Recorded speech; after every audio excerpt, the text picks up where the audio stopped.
স্বাগতম আমাদের আজকের এই নতুন বিশ্লেষণে। আজকে আমরা সমন সংঘ এক পরিচয় নামের অত্যন্ত চমৎকার এবং মৌলিক একটি নথির গভীরে প্রবেশ করতে যাচ্ছি। এটা মূলত এমন একটা ইশতেহার যা ভারতের ইতিহাস, ভাষা এবং সামাজিক কাঠামোর দিকে তাকানোর একেবারে একটা নতুন এবং ভিন্ন ধর্মের দৃষ্টিভঙ্গি আমাদের সামনে তুলে ধরে। প্রচলিত ধারণার বাইরে গিয়ে সমাজ ব্যবস্থাকে সম্পূর্ণ নতুনভাবে কিভাবে চিন্তা করা যায়, এই নথিটা তারই একটা দারুণ কৌতূহলোদ্দীপক উদাহরণ। আজকের এই বিশ্লেষণে আমরা মূলত 5টা জিনিস দেখব। 1. সমন এবং সংঘের আসল সংজ্ঞা। 2. তাদের ভাষা ও ঐতিহাসিক দাবি। 3. সমনদের বংশলতিকা। 4. 10টি সুবর্ণ নিয়ম বা গোল্ডেন রুলস। এবং সবশেষে 5. আধুনিক সময়ে এদের বিস্তৃতি ও প্রভাব। চলুন শুরু করা যাক। তো প্রথমেই আসা যাক আমাদের প্রথম অংশে, সমন এবং সংঘের সংজ্ঞা, অর্থাৎ তারা মূল ধারণাগুলোকে কিভাবে পুনর্মূল্যায়ন করছে। এই নথির একেবারে প্রথম পৃষ্ঠাতেই খুব সাধারণ কিন্তু গভীর একটা ব্যাখ্যা দেওয়া আছে। তারা বলছে সমন মানে হল সেই ব্যক্তি যিনি প্রতিটি পদক্ষেপে সমতা বা সমান অধিকারে বিশ্বাস করেন এবং সেই অনুযায়ী নিজের জীবন কাটান। আর সংঘ মানে হল স্রেফ কিছু মানুষের একসাথে বা দলবদ্ধ হয়ে থাকা।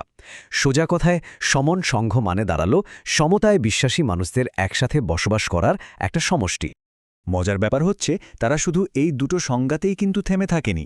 এই সমন শব্দটাকে কেন্দ্র করে তারা আস্ত একটা বিকল্প সামাজিক কাঠামো আর নতুন ডিকশনারি তৈরি করে ফেলেছে।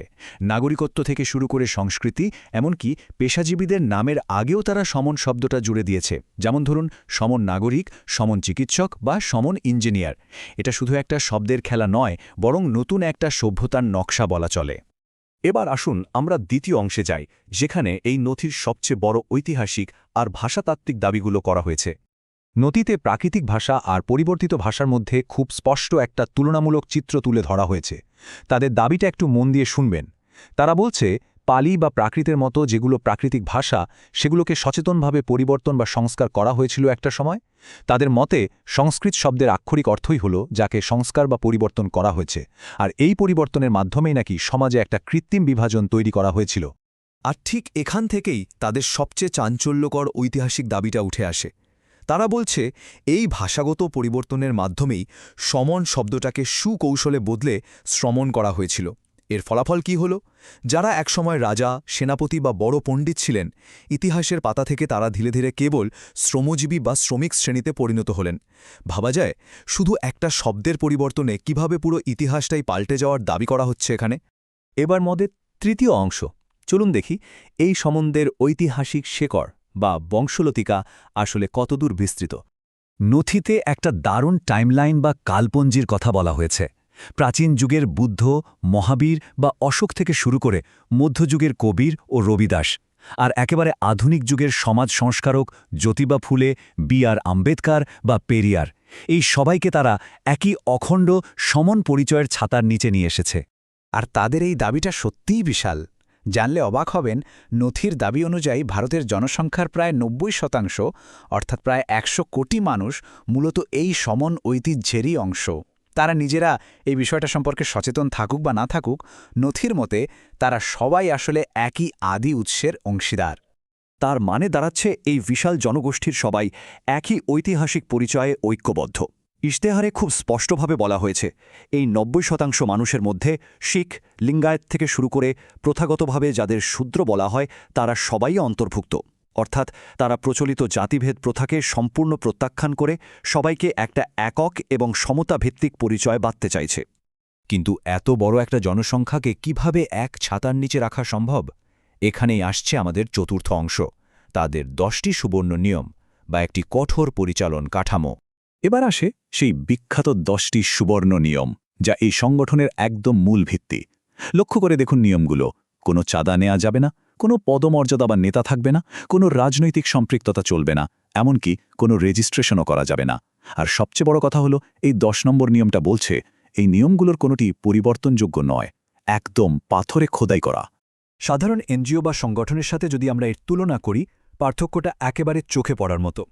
অন্য সংগঠনগুলো যেখানে ডোনেশন, রেজিস্ট্রেশন আর নেতৃত্বের উপর ভিত্তি করে চলে, সমন সংঘ সেখানে জিরো ফান্ডিং আর নেতৃত্বহীন কাঠামোর উপর দাঁড়িয়ে আছে। এখানে কোনো সভাপতি বা সম্পাদক নেই, কোনো বিশেষ মঞ্চ নেই, এমনকি গলায় পড়ার কোনো মালাও নেই। এখন আপনাদের মনে স্বাভাবিকভাবেই একটা প্রশ্ন আসতে পারে, একটা সংগঠন কেন এমন অবিশ্বাস্য রকমের কঠোর আর অনমনীয় নিয়মকানুন দিয়ে চলবে? এর পেছনে যুক্তিটা আসলে কি? নথির দেওয়া যুক্তিটা শুনলে কিন্তু চমকে যেতে হয়।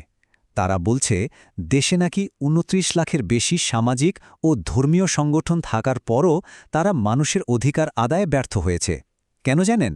কারণ তারা অর্থ, নিজস্ব সম্পত্তি আর ব্যক্তি নেতৃত্বের অহংবোধের উপর নির্ভরশীল হয়ে পড়েছিল, আর একসময় নিজেরাই ভেঙে গেছে। তাই টিকে থাকার স্বার্থেই এই কঠোর নিয়মগুলো তাদের জন্য অপরিহার্য। বাস্তবে এই নিয়মগুলো কিভাবে কাজ করে তা দেখলে সত্যি অবাক হবেন। তাদের এই জমায়েতগুলোকে বলা হয় সমন সঙ্গীতি। হাজার হাজার মানুষ যখন একসাথে জড়ো হন, সেখানে কোনো উঁচু মঞ্চ থাকে না, কোনো ভিআইপি শাড়ি থাকে না, পদমর্যাদার কোনো ভেদাভেদ ছাড়া সবাই একেবারে সমানভাবে মেঝেতে বসেন। এটাই তাদের সমতার নীতির একেবারে প্র্যাকটিক্যাল বা বাস্তব রূপ। আমরা একেবারে শেষ পর্যায়ে চলে এসেছি, পঞ্চম অংশ। আধুনিক যুগে এই আন্দোলনের বিস্তৃতি আর প্রভাব আসলে কতটুকু? কোনো সরকারি রেজিস্ট্রেশন নেই কোনো কেন্দ্রীয় ফান্ডিং। তবুও এই নথিতে স্বেচ্ছাসেবক আর সেবাকেন্দ্রগুলোর একটা বিশাল দেশব্যাপী বিস্তৃত ডিরেক্টরি দেওয়া আছে। তার মানে একদম সাধারণ মানুষ স্বতঃস্ফূর্তভাবে এই বিশাল বিকেন্দ্রীভূত কাঠামোটা দিনের পর দিন চালিয়ে নিচ্ছেন। আর ভাববেন না, এটা শুধু ভারতের সীমানাতেই আটকে আছে। তাদের এই যোগাযোগের নেটওয়ার্ক আমেরিকা, ব্রিটেন থেকে শুরু করে কানাডা পর্যন্ত বিশ্বের নানা প্রান্তে ছড়িয়ে আছে। এটা প্রমাণ করে যে তাদের এই ফান্ডিং ছাড়া আর নেতা ছাড়া মডেলটা গ্লোবালি একটা সক্রিয় কমিউনিটি তৈরি করতে সক্ষম হয়েছে। সবচেয়ে ইন্টারেস্টিং পয়েন্ট হলো তারা আধুনিক প্রযুক্তির ব্যবহারটা দারুণভাবে করছে। এই যে কিউআর কোডগুলো দেখছেন, এগুলো স্ক্যান করলেই সরাসরি তাদের প্রতিদিনের জুম মিটিং, ইউটিউব চ্যানেল বা সোশ্যাল মিডিয়া যুক্ত হওয়া যায়। কোনো সেন্ট্রাল ফান্ড ছাড়াই শুধু টেকনোলজি ব্যবহার করে তারা প্রতিদিন অগণিত মানুষের সাথে কানেক্টেড থাকছে। পরিশেষে আপনাদের জন্য একটা চিন্তার খোরাক রেখে যায়। যখন কোনো একটা আন্দোলন প্রথাগত ফান্ডিং, রেজিস্ট্রেশন বা লিডারশিপের মতো প্রাতিষ্ঠানিক নিয়মগুলোকে পুরোপুরি প্রত্যাখ্যান করেও লাখো মানুষের কাছে সফলভাবে পৌঁছে যায়, তখন আধুনিক সমাজ ব্যবস্থা নিয়ে কি আমাদের নতুন করে ভাবার সময় আসেনি? সমাজ পরিবর্তনের এই অভিনব মডেলটা সত্যি আমাদের অনেকগুলো প্রশ্নের সামনে দাঁড় করিয়ে দেয়। আমাদের আজকের এই বিশ্লেষণ এ পর্যন্তই। আশা করি নতুন কিছু জানতে পেরেছেন।